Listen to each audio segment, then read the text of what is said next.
The pounding on the door rattled the frame so violently that for a moment, I thought it might actually come off its hinges. "Open the door, Mr. Walker. Your wife is under arrest."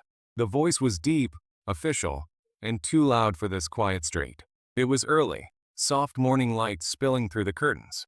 Coffee still steaming in my mug. Sarah and I had barely been awake 20 minutes. I stood frozen in my flannel robe and socks, staring toward the door as the pounding came again, harder this time, echoing through the hall like a warning shot. "Daniel Walker," the voice barked. "Step outside now." Sarah appeared at the end of the hallway, her dark hair tied back, calm but alert. Her raised eyebrow said it all. "What now?" I set my mug down, heart thudding, and walked toward the front door. Through the narrow window beside it, I caught a flash of dark blue, 4 men, tactical pants, black boots, matching shirts with white block letters across the back. "Inspector." My stomach dropped. HOA inspectors. The kind of wannabe uniforms you buy off some novelty website. They stood in formation like they'd just finished watching a SWAT tutorial, sunglasses hiding their eyes. The tallest one had a hand resting on his hip, near what looked like a gun. I opened the door just enough to keep the chain in place. "What's this about?" The tall one stepped forward, and my chest tightened when I saw who it was. Greg Morrison, my neighbor. The same Greg I'd traded 100 forced smiles with over the past year. Seeing him dressed like this, pretending to be some kind of tactical enforcer, was beyond absurd. His smirk spread beneath those wraparound shades. "Step aside, sir," he said, his tone dripping with fake authority. "We've got reports of a code violation and a potential security breach. Your wife needs to come with us for questioning." I blinked. "Questioning by the HOA." Greg tilted his head, gesturing toward the others. "Neighborhood safety isn't a joke, Mr. Walker. Now get her out here. We can do this the easy way or the hard way." Behind him, one of the men shifted uneasily. Another glanced down the street. And that's when I saw it. MRS. Jenkins. Peeking through her curtains like this was some morning soap opera. Footsteps approached behind me. Sarah stepped into view, calm and steady. She wore her fitted workout jacket and black pants, the silver piping catching the morning light. "Ma'am," Greg said stiffly, "you're coming with us now." Sarah's voice was quiet but razor sharp. "Do you have a warrant?" Greg froze. "A what?" "A warrant. Search, arrest, any kind of legal documentation." Her tone was polite but edged with steel. "Or are you just out here playing dress up?" One of the men coughed into his hand, clearly trying not to laugh. Another looked away. Greg's jaw clenched. "I don't need a piece of paper to keep this neighborhood safe," he growled, his hand brushing the pistol on his hip. It looked real, but I'd seen real ones. This was a toy in a cheap holster. Sarah didn't flinch. Her posture shifted subtly, shoulders back, chin up, eyes locked on Greg's. That quiet, unshakable confidence settled over her, the kind I'd only seen a few times before, and every time it meant trouble for whoever was standing across from her. "Daniel," she said evenly, not taking her eyes off Greg, "call the sheriff's office. Tell them we've got 4 men impersonating officers on our front porch." Greg's lip curled. "You're making a big mistake." "No," she said softly. "The mistake is yours." For a moment, everything went still. The air conditioning hummed. A camera clicked somewhere down the street, and then silence. I didn't know it then, but that click, that one snapshot, was the first domino in a chain of events that would destroy the quiet life we'd built and pull us into something darker than either of us could have imagined. 2 years earlier, the idea of men in fake uniforms pounding on our door would have sounded insane. Back then, Sarah and I were just chasing peace. I was a civil engineer, exhausted from long city hours. Sarah worked as a private security consultant, which sounded official enough to end questions. By our mid-40s, the noise of San Diego had worn us both down. We wanted somewhere calm, somewhere we could breathe again. Oakwood Heights seemed perfect. Tree-lined streets, tidy lawns, friendly waves from neighbors, kids on bikes till dusk. We moved into a Craftsman at the end of a quiet cul-de-sac, big backyard for Sarah's workouts, a garage for my tools. The first few weeks were bliss. We even hosted a cookout, met everyone on the block. That's when we met Greg Morrison. At first, Greg was the picture of the perfect neighbor. Late 30s, clean-cut, confident, Said he was a local cop and the HOA's neighborhood safety chair. Whatever that meant. He helped fix a leaking pipe, complimented Sarah's landscaping, invited us to a barbecue. Everyone loved Greg. That black and white cruiser in his driveway made people feel safe. For a while, even I believed it. Then came the fence. Our old wooden fence was falling apart, warped, splintered, a hazard. We got all the right permits, built a new 6-foot wrought iron fence, completely within city code. But the moment construction started, Greg's friendliness vanished. The smiles stopped. The stares began. He started standing outside with his arms crossed, watching the workers. His wife stopped waving. One evening, Greg knocked on our door in a black polo with a fake badge stitched to it. "Mike," he said. He always called me Mike. "Would you consider lowering that fence? It's blocking my view from the kitchen." I told him politely that we valued our privacy, especially with Sarah's work. His smile tightened. "As a representative of the HOA," he said, "I think we should prioritize community harmony over individual preferences." It was the first time I realized Greg saw himself as something more than a neighbor. He saw himself as a warden. A week later, I found an envelope in our mailbox. Heavy paper. Law firm letterhead. The kind of thing that makes your pulse quicken before you even open it. It accused us of violating HOA aesthetic standards. $500 per day in fines. I called the firm listed on the letter. The receptionist was confused. They'd never heard of us. When I told her what was in the envelope, she went silent. "If someone forged our name," she said carefully, "that's a federal offense." By the time I hung up, my hands were shaking. That night, Sarah was quiet. Between bites of dinner, she stepped outside to take calls, low, controlled, and secretive. I asked if it was work. "Just complicated," she said with a tight smile. "Nothing I can go into right now." I didn't know it yet, but she wasn't talking about her job. She was talking about the storm that was already on its way. The following week, everything in the neighborhood shifted like a silent tide turning against us. The smiles, the waves, the polite chatter, all gone.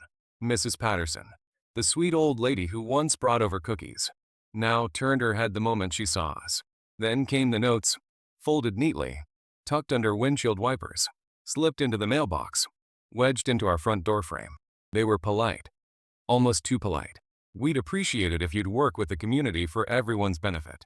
But some weren't so friendly. Outsiders don't understand how good neighborhoods operate.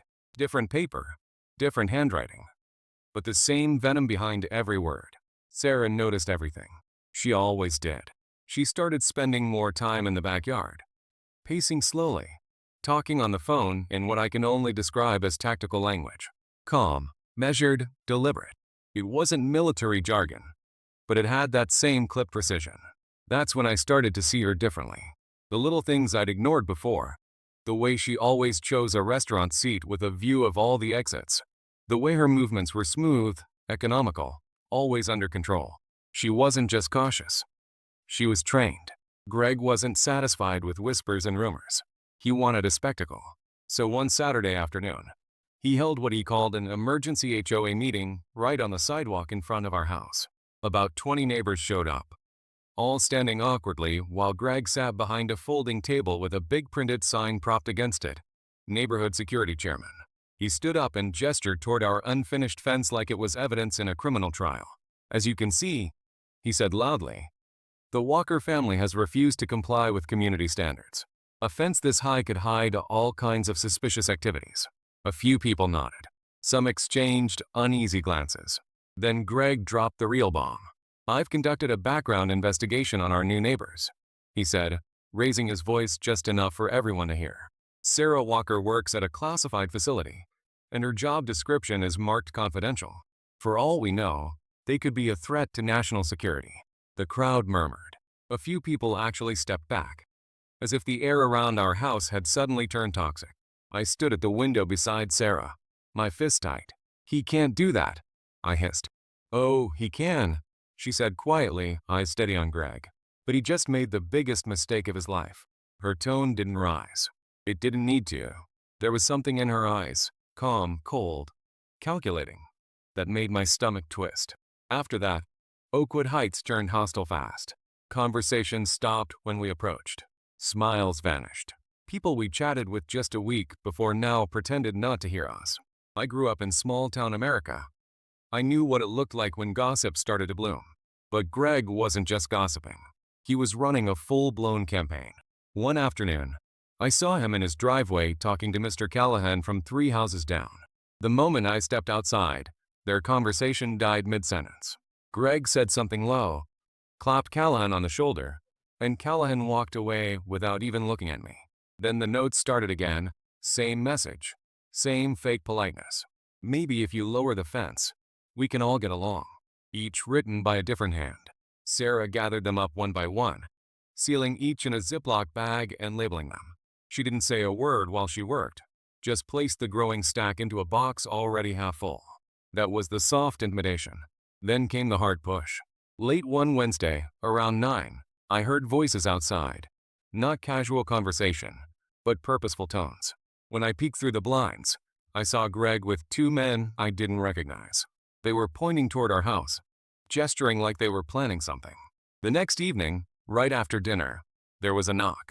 Firm, controlled, too deliberate to be casual. When I opened the door, there was Greg, same fake security polo, same smug expression. "Evening, Dan," he said. "Just a reminder, Saturday morning's neighborhood safety check. HOA protocol. We'll be doing inspections to make sure everyone's in compliance." I stared at him. "Is that an actual HOA rule, or something you just made up?" Greg smiled thinly. "It's in everyone's best interest to cooperate. Refusing inspection sends the wrong message." That night, Sarah sat scrolling through her phone, brow furrowed in deep concentration. "He's escalating," she said softly. "Saturday's not about safety. He's planning an intimidation stunt." "So what do we do?" I asked. She looked up at me. "We let him come, but I'll be ready." Saturday came early. Too early. At 2 a.m., the power went out, streetlights, houses, everything. A deep, heavy silence fell. Then came the crunch of boots on gravel. Voices. The click of our gate latch. I pulled back the curtain. 4 figures in tactical pants, boots, and dark navy shirts with bold white letters across the back. HOA. Inspector. They even wore earpieces and ball caps. It would have been funny if 2 of them weren't carrying handguns. Greg led the group, flashlight in hand, sweeping its beam over our windows. Sarah was already standing at the top of the stairs, fully dressed, calm as ever. "Stay here," she said quietly. "I'll handle this." The knock shook the door. "HOA inspection," Greg barked, loud enough for the whole block. "Open up." Sarah didn't rush. She walked to the door with slow, measured steps, flipped on the porch light, and faced them.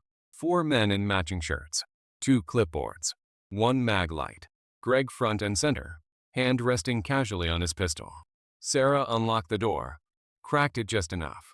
"Can I help you, gentlemen?" Greg smirked. "Reports of unusual activity. HOA protocol says we inspect immediately." Sarah glanced at their shirts. "At 2 in the morning? Some things can't wait," Greg said. "Now, we can do this the easy way or..." "Show me the paperwork," she cut in. Greg blinked. "Paperwork?" "Yes. Whatever authorizes you to be here.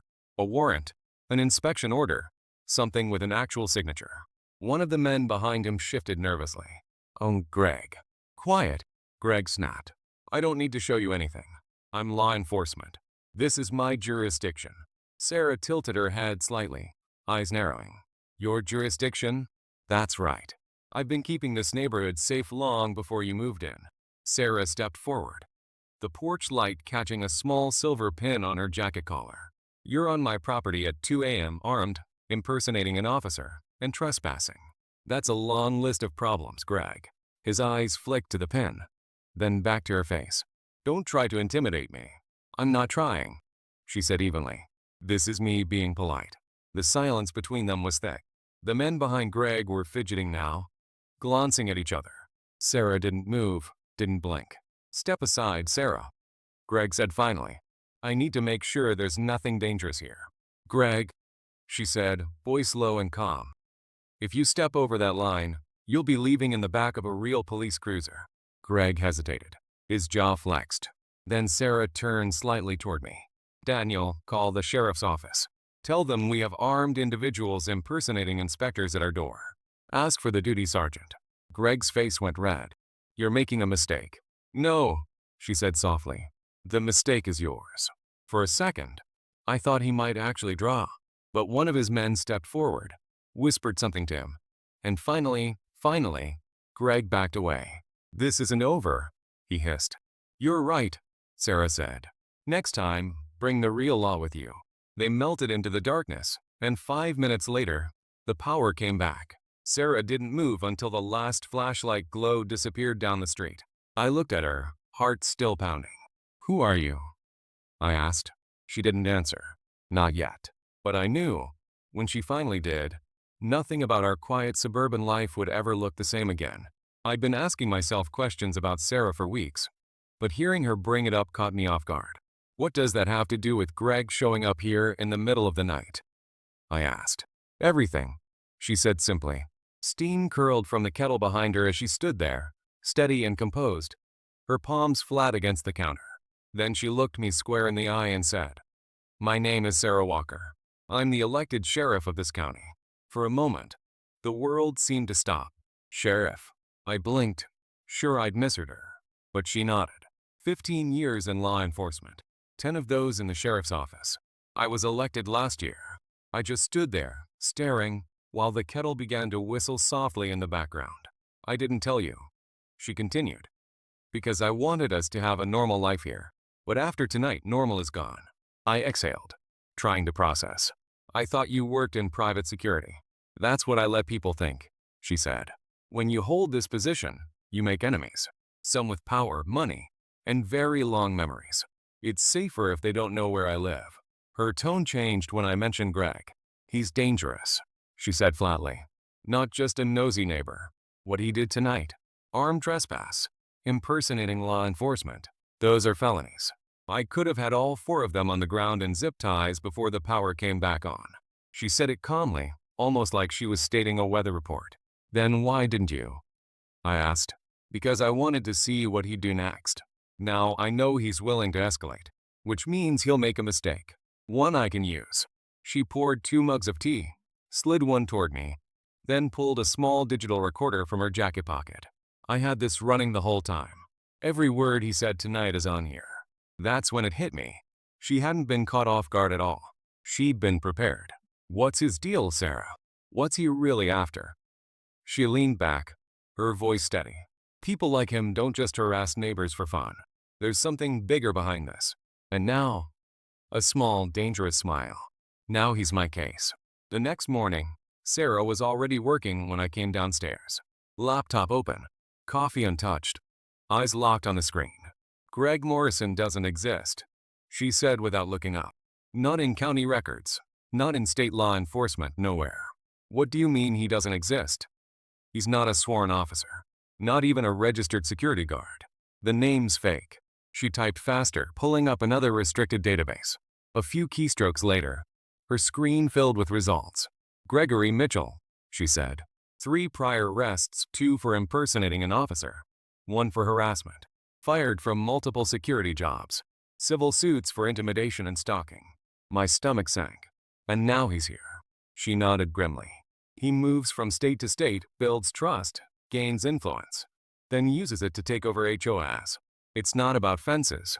It's about control and money. She brought up corporate filings linking him to 2 shell companies in Nevada. Both trace back to a man named Victor Hale, she added.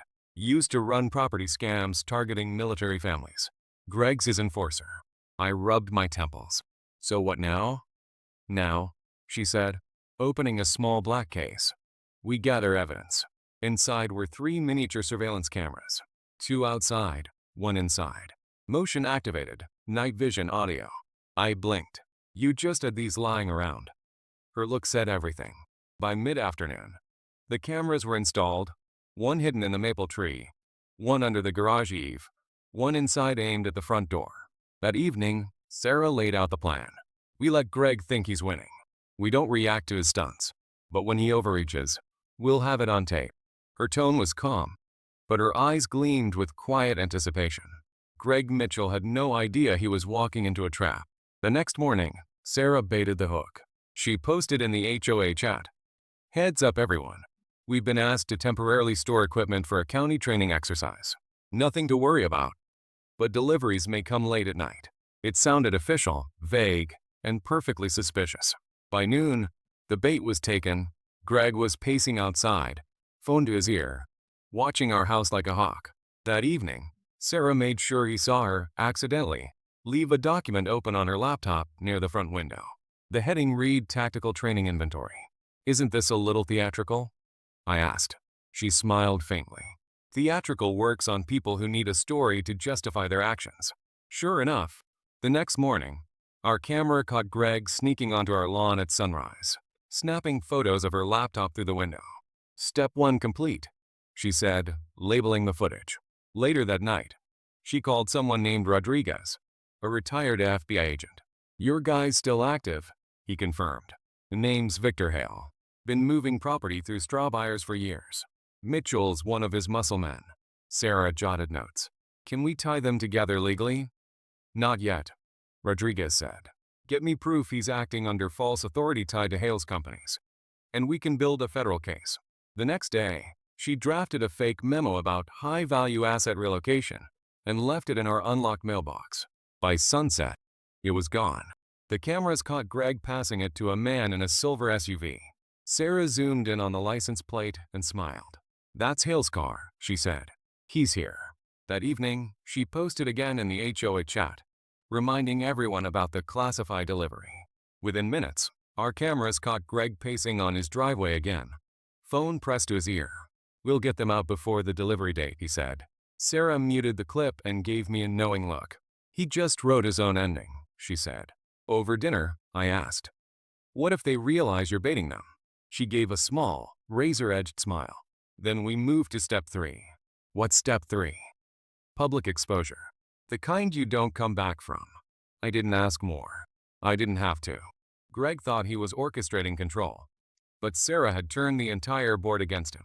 And somewhere deep down, I already knew, by the time she was done, Greg Mitchell's empire of lies would burn down to its foundation. By the time the task force arrived that morning, Oakwood Heights didn't feel like a quiet suburban community anymore. It felt like a command post. Black SUVs lined the curb. Agents in windbreakers moved briskly between houses, and the sound of radios filled the air. Captain Rodriguez stepped out of his vehicle, greeting Sarah with a nod that spoke of mutual respect and long history. You've stirred up a hornet's nest, he said, and I hear you caught the biggest one by hand. Sarah didn't smile. He was sloppy. Thought intimidation was the same as control. Rodriguez's eyes scanned the street, then rested on me for a second before turning back to her. Sloppy or not, Mitchell's arrest just blew open a case we've been chasing for 2 years. His phone was loaded with encrypted messages between him and Hale. We've already confirmed several property transfers linked to their network. Sarah crossed her arms. That's just the surface. They've got layers, front companies, fake inspection agencies, and community boards under their thumb. Rodriguez nodded grimly. We'll peel them back, one by one. As agents began canvassing the neighborhood, Sarah stayed close to our porch, watching every move. They'll start running, she murmured, half to herself. The 2 that slipped away won't go far. They'll try to grab what they can before the walls close in. She was right. Just after noon, one of the task force vehicles intercepted a blue sedan leaving the development. Inside were the missing inspectors, a hard drive, and a duffel bag stuffed with documents. By dusk, both men were in custody, and the evidence trail was widening fast. Fraudulent HOAs, forged county seals, stolen data. All of it pointed back to one name, Victor Hale. That night, Sarah sat with Rodriguez at our dining table, reviewing files spread across the wood like a battlefield map. This goes beyond property scams, she said quietly. These neighborhoods, most are near military installations, research parks, or federal contractor sites. Hale's been buying influence where information moves quietly. Rodriguez leaned forward, brows furrowed. You're saying he's not just flipping homes, he's mapping leverage. Exactly, Sarah replied. Control the HOA, you control access. Control access, you control who sees what goes in and out. Silence hung between them, heavy with realization. A week later, news broke. Local channels ran the footage from that chaotic HOA meeting. Sarah disarming Greg, the crowd shock, the takedown. It went viral overnight. Headlines called her the sheriff who outsmarted the HOA mafia. Reporters camped outside for days. But Sarah refused interviews. "This isn't about fame," she said. "It's about cleaning up what's been rotting in plain sight." Greg and his accomplices were indicted on multiple counts: impersonation, wire fraud, conspiracy. Warrants went out for Hale and several of his associates across 3 states. One evening, weeks later, the neighborhood finally felt still again. The fence stood where it always had, the same iron bars that had started all of this. I found Sarah outside, leaning against it, the orange sunset casting long shadows across the lawn. "You ever think about leaving?" I asked quietly. She smiled faintly, eyes still on the horizon. "I thought about it. But then I remember, people like Greg count on that. They thrive on fear, on silence. Leaving would mean they won." I nodded. "So what happens now?" She turned to me, that calm steel back in her gaze. "Now, we rebuild. We make sure this place remembers what real authority looks like. And if anyone like Hale tries again." She paused, a slow, knowing smile crossing her lips. "They'll find out this neighborhood's already spoken for." As the streetlights flickered on, a breeze rustled through the trees, carrying away the last traces of tension that had hung over Oakwood Heights. Sarah's phone buzzed once. Rodriguez again, no doubt. But she didn't answer it right away. For the first time in weeks, she allowed herself to breathe. The battle wasn't over, but the war had shifted. And somewhere out there, in the quiet sprawl of another suburban street, someone like Victor Hale was realizing that his empire had just lost its foundation. "Sarah," the agent said, shaking her hand like they'd just come through a war together. "You've made my month. We've been chasing Mitchell across state lines for 3 years." Then he turned to me with a grin. "And you, thank you for keeping records. That camera footage of the mailbox delivery, pure gold." I glanced at Sarah, realizing that was part of her trap all along. She gave me the smallest nod, confirming it. The next 48 hours were chaos. Warrants went out. Agents hit Greg's house and 2 other properties tied to Hale's companies. I watched them drag out boxes of files, hard drives, even a duffel bag packed with fake police gear, badges, patches, IDs. One detective showed Sarah a tablet from Greg's office, full of notes on every target, habits, income, even where their kids went to school. Sarah's jaw tightened. "This isn't intimidation," she said quietly. "It's intelligence gathering." It turned out those 2 inspectors who bolted from the HOA meeting weren't inspectors at all. They were ex-security contractors with records just dirty enough to make them easy to manipulate. Once they saw the evidence, they folded fast and pointed the finger straight at Hale. 2 days later, Greg Mitchell was arrested in Nevada stepping off a private jet. By the end of the week, the story exploded. Reporters lined our street. National headlines called it the HOA sting. Everyone wanted quotes, reassurance, answers. The sheriff's office put Sarah front and center. And when she finally spoke, she didn't grandstand. She said, "No one, no matter their title or uniform, has the right to intimidate a community for personal gain. If something feels wrong, speak up. That's how you keep your neighborhood safe." It wasn't fiery, but it hit every heart in the county. That night, when the house was finally still, I asked, "So, is it over?" She slid me a glass of water. "The operation? Yes. The investigation will take months. But Mitchell and Hale won't see daylight for a long time." Then I asked the question that had been clawing at me. The part where Greg said we were targeted long before we moved here. What did he mean? She paused, her eyes lowering. "That's what keeps me up," she said softly.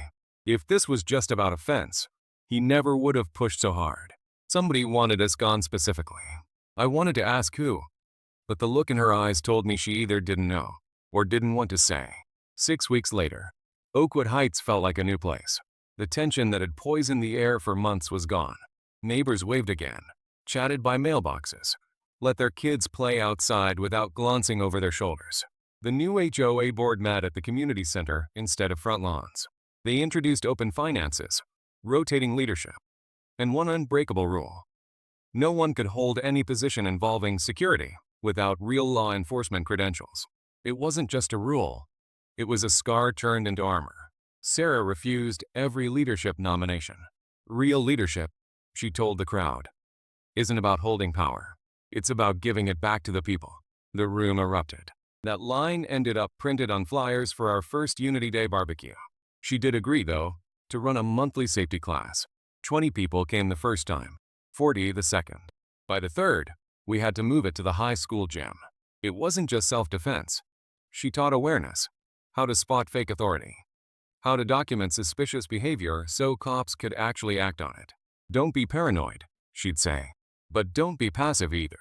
Kids adored her. At Unity Day, they swarmed her like she was a real-life superhero. One little boy asked her to teach him the move where the bad guy's arm bends backward. She laughed, showed him the safe version, then made him demonstrate the call for help technique she taught every child. Yell loud, name the threat, describe it. Watching her that day, I realized something. Greg picked the wrong target, but the right neighbor. She didn't just stop him. She made everyone stronger. One evening, sitting on our porch as the sun dipped behind the same 6-foot fence that started it all, I asked, "Do you ever regret showing them who you really are?" She took a slow sip of tea. "There are times when secrets keep you safe," she said. "But sometimes truth is the safest thing you can give people." Down the street, a bronze plaque gleamed on the new playground slide, funded from Greg's seized assets. In honor of those who stand up for truth and protect the place we call home. Life began to feel normal again. But there were small reminders the storm wasn't over. A postcard with no return address arrived one morning. On the front, a photo of a quiet Virginia suburb. On the back, "You stopped one of them. There are more." Sarah didn't tell the neighbors. She just filed it in her locked desk and made a secure call to Rodriguez. Another night, I woke to find her in the dark kitchen, the glow of her laptop reflecting off her face. She was scrolling through a spreadsheet of names and addresses I didn't recognize. "Just keeping track," she said softly. For everyone else on the block, the story had ended. A victory, peace restored. The fence was just a fence again. The HOA worked for the people, not against them. We had backyard cookouts, shared holiday lights, traded pies. It felt normal. Almost. Then, one crisp fall morning, as I planted bulbs near the walkway, a white van rolled past, slowly. Nothing strange about a delivery van, except the driver stared a little too long. Sarah noticed from the doorway. She didn't wave, didn't smile, just watched until it turned the corner, then locked the door. "Something?" I asked. "Probably nothing," she said, then after a pause. "But I'll keep an eye on it." That was the thing about living with Sarah. She knew quiet streets could hide the next storm. 2 days later, she went to the HOA meeting as part of the new oversight committee. Sitting quietly in the back, eyes sharp as ever. She wasn't there to lead anymore. She was there to make sure no one ever wore a fake badge in Oakwood Heights again. Because Sarah Walker, the woman Greg Mitchell thought he could intimidate, wasn't just my wife. She was the sheriff of this county. And after everything I'd seen, I finally understood. When she sets her mind to protecting her people, she doesn't just win. She changes the battlefield. And maybe that's why, even with the calm settling back over our little street, the quiet didn't feel like an ending. It felt like the start of something much, much bigger.